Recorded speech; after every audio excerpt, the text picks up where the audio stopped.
അതെ, നമ്മൾ വീടിൻ്റെ അടുത്തേ ഒരു പായസം വെക്കുന്ന ചെറിയ കടയുണ്ട് കേട്ടോ, നമ്മുടെ റോഡ് സൈഡിൽ. നമ്മുടെ വീടിനോട് ചേർന്ന് വലിയ ദൂരമില്ല, ഒരു ഒരു 2-2.5 കിലോമീറ്റർ ഒക്കെ ഉള്ളൂ. റോഡ് സൈഡിൽ ഒരു പായസം വെക്കുന്ന കടയുണ്ട്. മുളയരി പായസവും പാലട പായസമൊക്കെ കിട്ടുന്ന സ്ഥലമാണ്. അപ്പം നമുക്കേ അവിടെ വരെ ഒന്ന് പോയി നോക്കിയാലോ, അതൊന്ന് കണ്ടു നോക്കാം.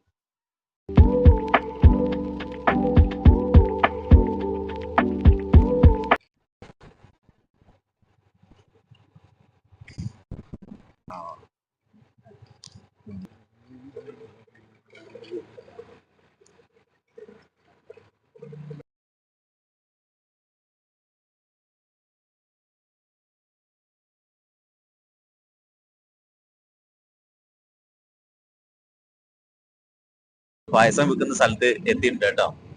അത്യാവശ്യം നല്ല വ്യൂ ഒക്കെ ഉള്ള സ്ഥലത്താ നമ്മുടെ ഈ മുളയരി പായസം വെക്കുന്ന ഒരു സ്ഥലം കേട്ടോ. എന്തായാലും നമുക്കൊന്ന് കയറി നോക്കാം.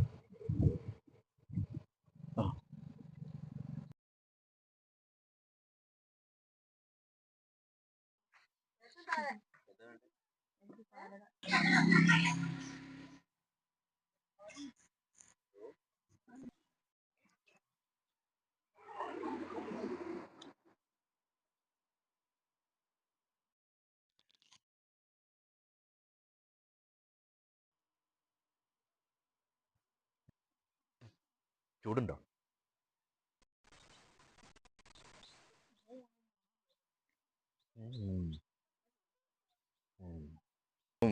ഇതുവരെ കഴിച്ചു നോക്കിയിട്ടില്ലാത്തവരാണെങ്കിലേ, നമ്മുടെ ഈ വയനാട് ചുരമൊക്കെ ആദ്യമായിട്ട് കയറി വരുന്നവരാണെങ്കിൽ, നമ്മൾ ചുരം കയറുമ്പോൾ തന്നെ അവിടുന്ന് ഒരുപാട് കടകളുണ്ട് ഈ പായസം കിട്ടുന്ന. ഔഷധ ഗുണമുള്ള മുളയരി പായസം എന്ന് തന്നെ പറഞ്ഞിട്ട് ഒരുപാട് ഗുണങ്ങൾ അടങ്ങിയിട്ടുള്ള, ഒരുപാട് അസുഖങ്ങൾക്കും എല്ലാം നല്ലതാണ് ഈ മുളയരി. പിന്നെ എത്രയോ വർഷങ്ങൾക്ക് ശേഷമാണ് ഒരു മുളയെന്ന് നമുക്ക് മുളയരി ഉണ്ടായി കിട്ടുന്നത്.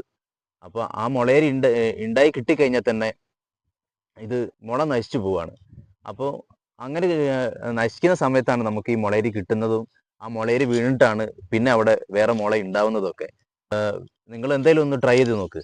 നമ്മളും ഇടയ്ക്ക് കഴിക്കുന്നതാണ്. അപ്പോൾ എന്തായാലും ഇന്നൊരു ചെറിയ വീഡിയോ ഒക്കെ എടുത്ത് നോക്കാന്നൊക്കെ വിചാരിച്ച്, ഒരു പായസം കുടിച്ച് വരാന്നൊക്കെ വിചാരിച്ച് നമ്മൾ അങ്ങനെ ഇറങ്ങിയതാ കേട്ടോ.